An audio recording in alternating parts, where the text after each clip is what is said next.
Ça y est, c'est le début de la grande parade. C'est un grand jour à Saint-Gilles-Croix-de-Vie parce qu'on célèbre la plus belle demoiselle du port, celle qui a fait toute la renommée de la ville. Bah oui, la sardine, évidemment. Et chaque année, quand le printemps revient, ça rime avec le retour de la pêche à la sardine. Et ici, ça se fête. Donc on va aller voir comment ça se passe. On va aussi aller voir quelques amoureux de l'océan. Il y en a pas mal dans le coin.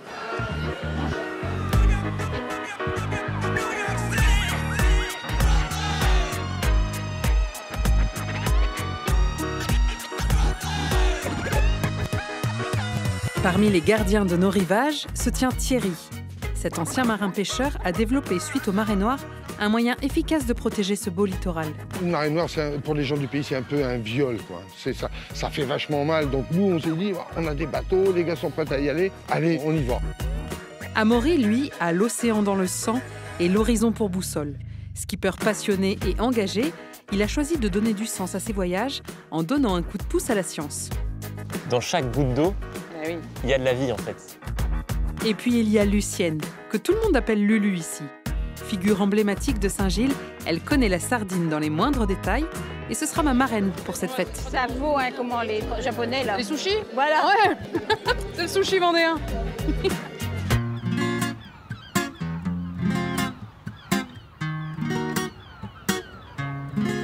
Cap vers le port de pêche, où la parade arrive à la cale.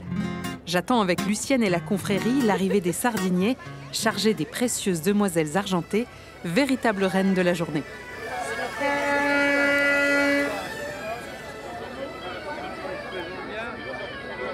C'est l'arrivée du bateau. Si vous pouvez applaudir ces marins, ces professionnels de la mer, applaudissez très fort. Et là, je crois que vous ne trouvez pas. Monsieur le maire, c'est Et combien de kilos vous allez récupérer là? Ben là, on va remplir la charrette à peu près. C'est juste pour mettre un peu sur la charrette pour faire. Ah oui, pour faire parader la sardine, voilà.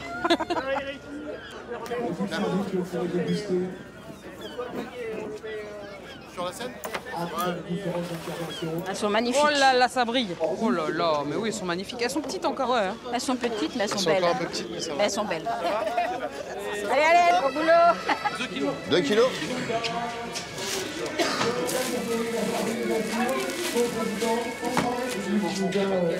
kilos?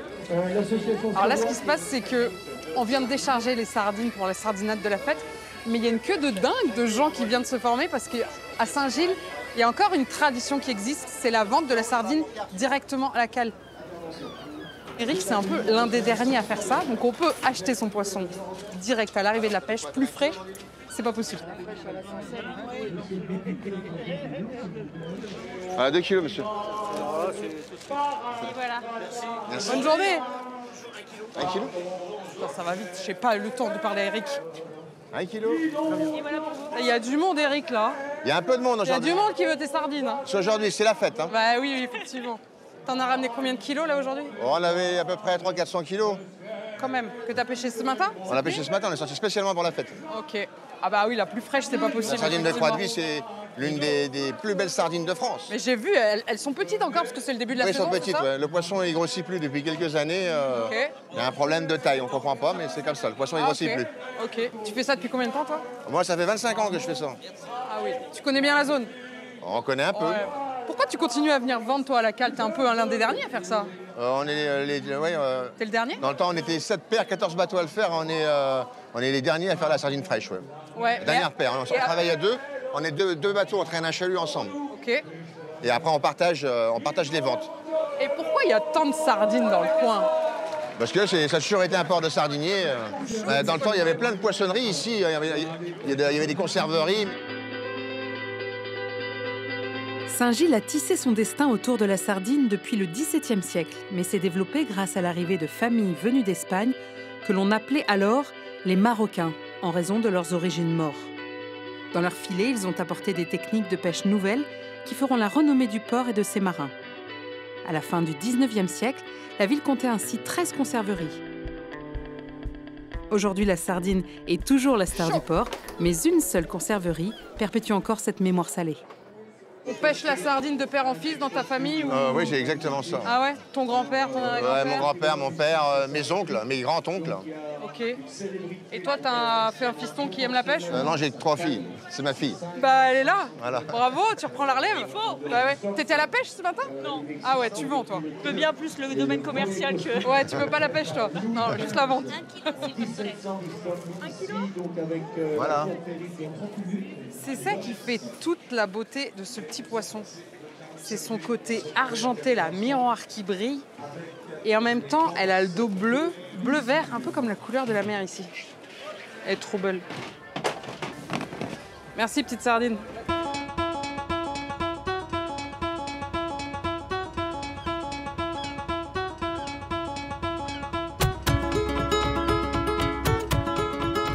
À Saint-Gilles-Croix-de-Vie, de nombreux amoureux du large participent à leur façon à la préservation de cette précieuse ressource. C'est le cas de Thierry. Armé d'un bon sens pratique, il est un genre de géotrouve-tout qui a toujours des solutions pour sauvegarder le littoral et valoriser ses richesses. Il y a une vingtaine d'années, il a imaginé un filet capable de dépolluer la mer en cas de marée noire. Une idée simple mais efficace qui a fait de lui le leader mondial dans ce domaine essentiel. Voilà, nouveau chalut, nouvelle génération de chaluts. Ah oui, j'imaginais pas ça si grand. T'as un bateau qui tracte? Le bateau traque le chalut, donc le chalut il avance à 2 ou 3 nœuds sur la mer, il flotte. Ouais. La mer, il faut imaginer que le niveau de la mer, la surface de la mer est à peu près à ce niveau-là. D'accord. Hein, tout le reste c'est sous l'eau. Ouais. Et c'est sous l'eau, pas plus profond parce que c'est pas nécessaire. On ne chalute que le fioul qu'on voit, donc le fioul qui flotte. Ouais. Il y a un bateau là qui tire le chalut. Qui tire le chalut, ça veut dire que le chalut il avance. Ouais. Moi je suis une boulette de fioul, je suis en surface. Ok. Drôle de boulette, mais boulette quand même. Ouais, mais ok. Je suis en surface, le chalut avance, donc il suffit de... Bah, tu te fais prendre dans le truc, je recule. Et justement, en arrivant sur l'aile, à la surface, là, on appelle ça des ailes de confinement, je vais me faire confiner. Bah oui. Et donc, je suis confiné vers le milieu, et là, au milieu, j'arrive dans le filet. Et le filet, c'est un filet de filtration, en fait. Mais bon, donc il y a le blanc qui laisse passer l'eau. Le blanc, il est là pour filtrer. Il laisse passer l'eau de mer, il retient l'hydrocarbure. Et il ne blesse pas la surface, la peau. Ouais, la peau du pétrole. Voilà. Et le vert, lui, il est là, lui, pour supporter la charge au moment où la grue va sortir. En fait, une pochée comme ça, bien remplie d'hydrocarbures, c'est 10 tonnes d'un seul coup. Wow. Ça fait une grosse boulette, hein. Ouais. Ah ouais, d'accord. Ouais. D'ailleurs, on n'a pas fait plus grand pour rester adapté aux capacités des grues des bateaux. Et oui, il faut pouvoir le soulever après. Ah ouais, 10 tonnes d'hydrocarbures au bout d'une flèche. Si on considère que c'est sur un bateau, il y a de la houle, il roule. Bah oui. Et donc, sur le rappel de houle, ces 10 tonnes peuvent se transformer en 25-30 tonnes. Ok. Une tonne d'hydrocarbures ramassés en mer, c'est 10 à 15 tonnes de déchets mazoutés qu'on n'aura pas à ramasser sur la côte.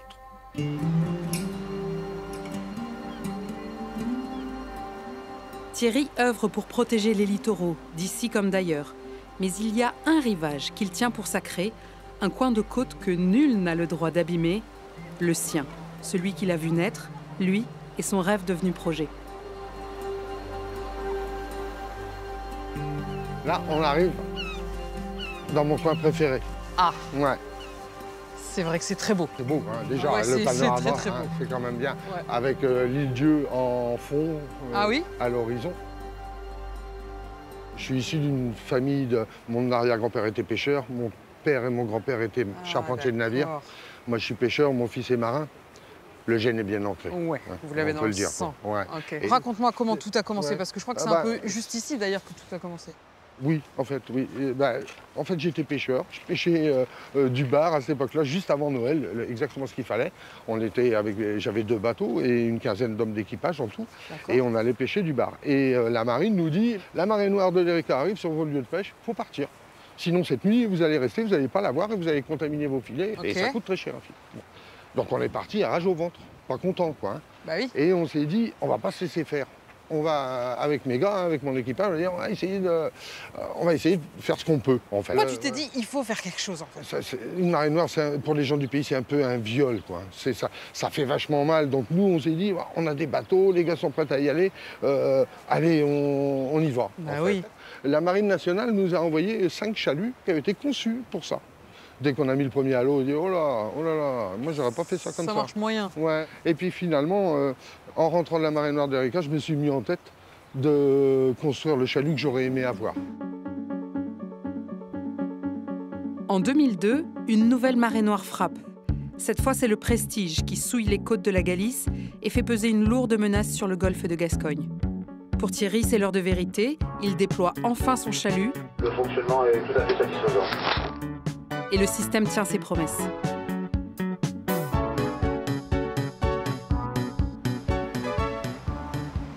Je sais bien que tu es quelqu'un de très humble, mais est-ce que tu as quand même conscience que ce que tu as créé et mis en place a un impact évident sur la protection de l'océan? Tu sens cette mission? Oui, avec plein d'autres.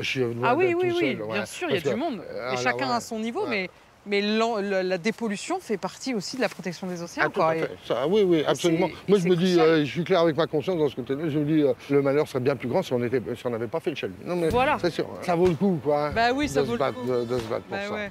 Ça vaut le coup.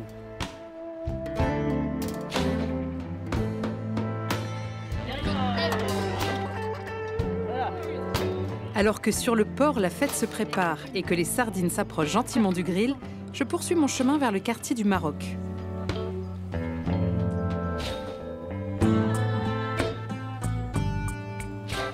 Vestige du vieux Saint-Gilles, ces ruelles conservent l'empreinte discrète des pêcheurs espagnols, venus autrefois avec leurs filets et leurs espoirs.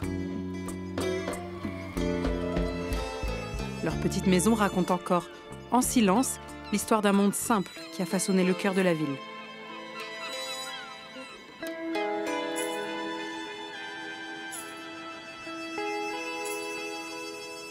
Je vais maintenant au port rejoindre un autre petit gars qui lui aussi a l'océan dans la peau.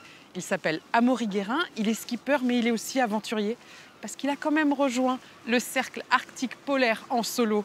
Et ça, c'est pas rien. Il aime aussi la course au large, mais il réfléchit à comment la pratiquer de manière plus écolo.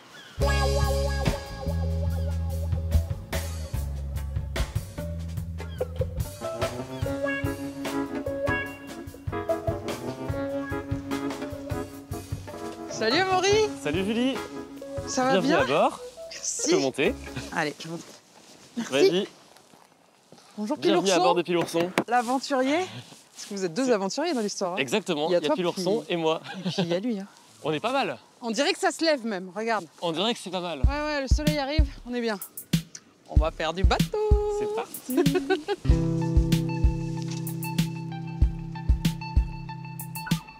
Allez Julie. Ah, voilà. C'est de ce port que t'es parti pour ton aventure dans le cercle arctique polaire? Exactement, c'était en juin 2022. Ouais. J'ai quitté les pontons ici, et puis je suis parti. L'objectif, c'était de monter jusqu'au niveau des îles Lofoten, le long de la Norvège, au nord du cercle polaire. Ça y est, Pilourson a quitté Saint-Gilles.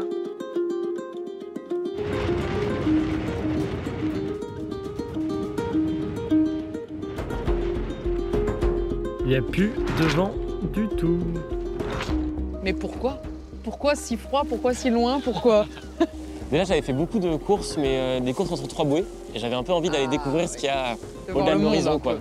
Le nord, c'est un peu on a cette image des mers hostiles. C'est des mers que moi, je connaissais pas du tout en plus. Ça me donnait très envie. Il y a des tempêtes, il n'y a personne. Tu te ces grandes falaises, ces îles un peu à moitié désertes. Je veux de l'aventure. Exactement, c'était l'idée. Et j'ai pas été déçu.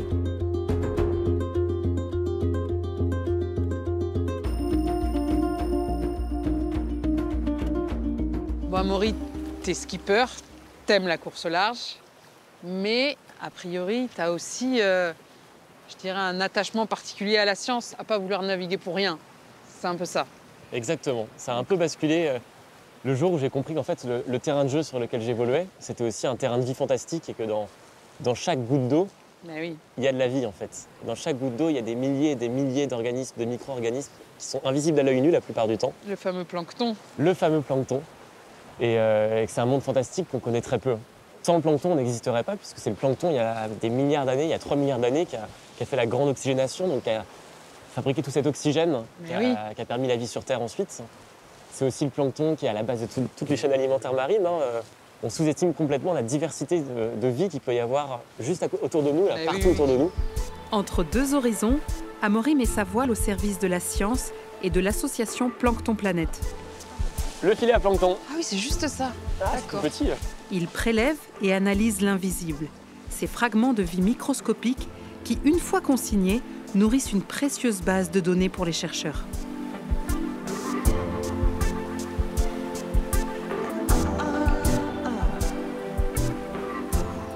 Voilà, tu peux le tirer vers le haut. Et là, on récupère notre soupe de plancton. Oh, regarde un petit poisson. Ah, on a même pêché des poissons. Voilà. C'est pour ça que la seringue, ça peut être pratique. Et on voit toute la vie qu'il y a dans la... Ouais, on la voit petite déjà à boîte de l'œil plastique. nu. Tu vois, hein. on voit vraiment Ouais. des... C'est parti. On va faire la mise au point. Contrôle lumière. C'est un petit copépode. Tu vois, avec ces petites antennes. Là, on arrive à voir son œil unique, tu vois, tout en haut. Le petit il point a noir. qu'un seul œil. Il a qu'un seul œil, comme un cyclope. Donc c'est du zooplancton. Voilà, lui. Ah, mais on voit vachement bien. Hein. Ça, c'est ce que mange la sardine. Ça, c'est l'alimentation préférée des sardines. Oh, il est parti. C'est assez incroyable, les copépodes. Quand on rapporte l'accélération qu'ils peuvent avoir à leur échelle, Oui. ça fait une accélération qui est plus grande que celle d'un F-16, tu vois, rapportée à leur taille. Ok. Donc ils arrivent vraiment Mais à... on voit, hein, quand On il voit bouge, qu'il c'est- bouge d'un coup. On a dit qu'on avait le plancton animal qui est le zooplancton, Oui. et le plancton végétal qui est le phytoplancton. Oui. Et donc là, on voit quelque chose qui ressemble beaucoup à un phytoplancton. Donc on va pouvoir zoomer. C'est fascinant parce que je trouve que la mer, on la voit, on se baigne dedans, on navigue dessus. Mais ça, là, c'est invisible, on le voit jamais. Mhm. Et de le voir comme ça, pour moi, c'est tout nouveau et je trouve ça complètement fascinant.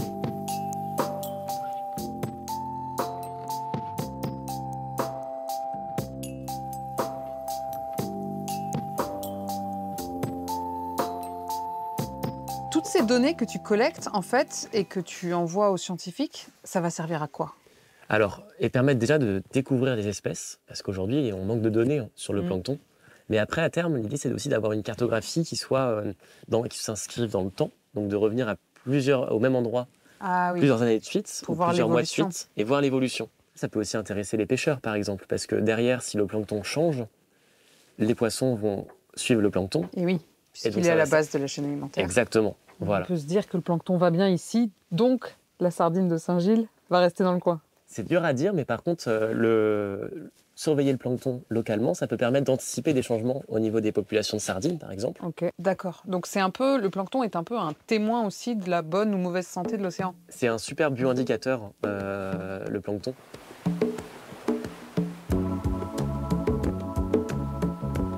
Direction le port de Saint-Gilles. Eh ben oui, parce que moi, il y a quand même quelque chose qui m'attend. Je vais être intronisée à la fête de la sardine. Ah bah tu vas bien t'amuser. Tu Moi connais ça ça m'est arrivé il y a 2 ans. Ah, t'y es passé toi aussi? Tu vas découvrir ce que c'est l'intronisation. Mais moi, je sais pas, en fait, ça reste C'est un pas grand du tout, mystère. Non, non, on m'a dit, tu vas être intronisée. Ah ils t'ont pas raconté comment ça se passait? Non. Ah bah je te garde la Arrête, surprise. quoi. Je garderai le secret. Bah écoute, Tu ramène-moi. découvriras ça tout à l'heure. Allez, je t'amène Bah à la ouais, confrérie de la va falloir y sardine. aller. Va Je falloir y vais aller. te livrer entre leurs mains.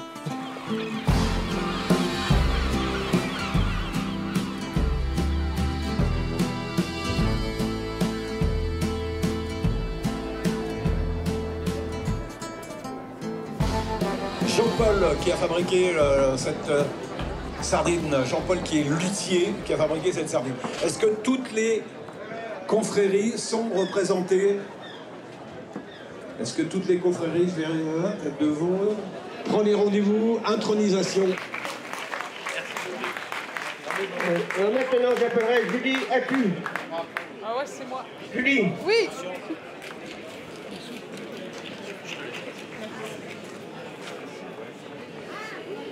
Julie, la confrérie de la Sardine est honorée de vous embarquer à bord de son navire. Oh, merci. s'il vous plaît, veuillez officier. Faut que je mange une sardine? Oui, ah bah non, mais avec joie, je le fais.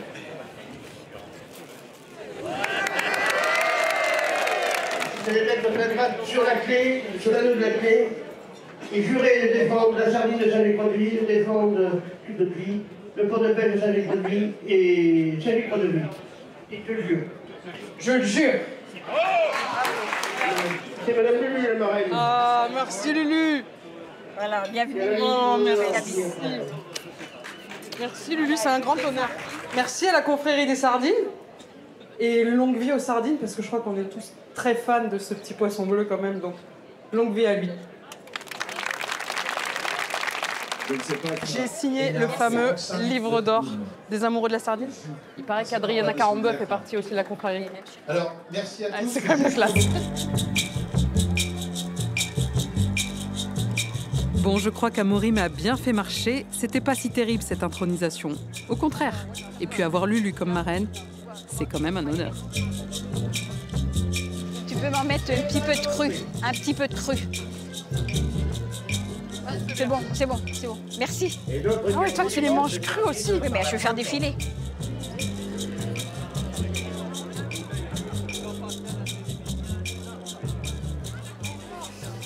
On va être bien là. Ah. Hop. Je suis encore leste. Je vois, t'es souple. Ah ouais, toi tu les manges crus, ok. Oh merci. Bah je goûte, hein. Vas-y. J'ai jamais mangé cru la sardine. Super bon. Oh là là, ça fond dans la bouche. Oh ouais, c'est trop ça vaut, hein, comment les japonais là. Les sushis. Voilà. Ouais. C'est le sushi vendéen. Bon, toi tu connais bien les sardines. T'as passé ta vie dans la sardine. Pareil. J'étais dans le commerce jusqu'à 20 ans, parce que j'ai travaillé à partir de 14 ans. Et en 70, il y a une ancienne ouvrière, son mari était marin, et elle me dit, tu veux pas venir chez Gendreau, ils embauchent. Gendreau, la fameuse conserverie. Bah oui. J'ai commencé donc en janvier 70. Ouais. J'en suis sortie en 2011. Ah ouais. C'est pour ça que tu es une institution ici. Elle m'appelle la mascotte de l'usine. Ben oui, il paraît qu'il y a une boîte à ton nom. Oui, Mademoiselle Lulu. Mademoiselle Lulu. Oui. Ça, c'était la surprise de ma vie, ça, par contre, hein, parce que je m'attendais pas à ça. Hein. T'es très investie quand même, je trouve, dans la sardine. Oui, puis bon, mais j'aime ça. J'aime ça. Mais oui, mais t'as raison.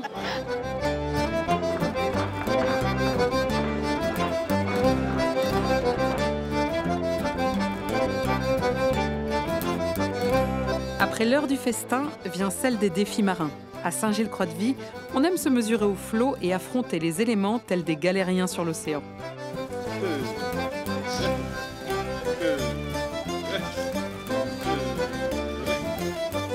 Anita et ses coéquipiers aux bras musclés m'embarquent avec eux sur leur belle baleinière. Autrefois utilisée pour la chasse à la baleine dans les glaces du Grand Nord, cette chaloupe est devenue une embarcation de sport taillée pour l'effort, la mer et la passion. C'est vraiment un vrai sport d'équipe. C'est-à-dire que si derrière, il y en a un qui faiblit, ou deux, nous, devant, on le ressent. Ah, on rame. Ah oui, c'est exactement ça.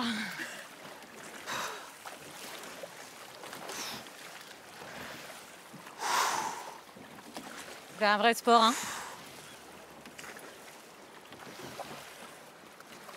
Je crois que la meilleure place, c'est celle du barreur, en fait. Hein.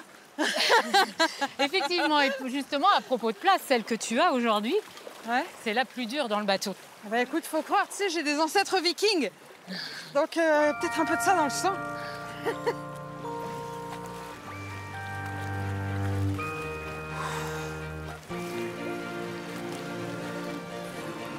Bon ben voilà, c'est la fin de mon périple. À Saint-Gilles-Croix-de-Vie, capitale de la sardine.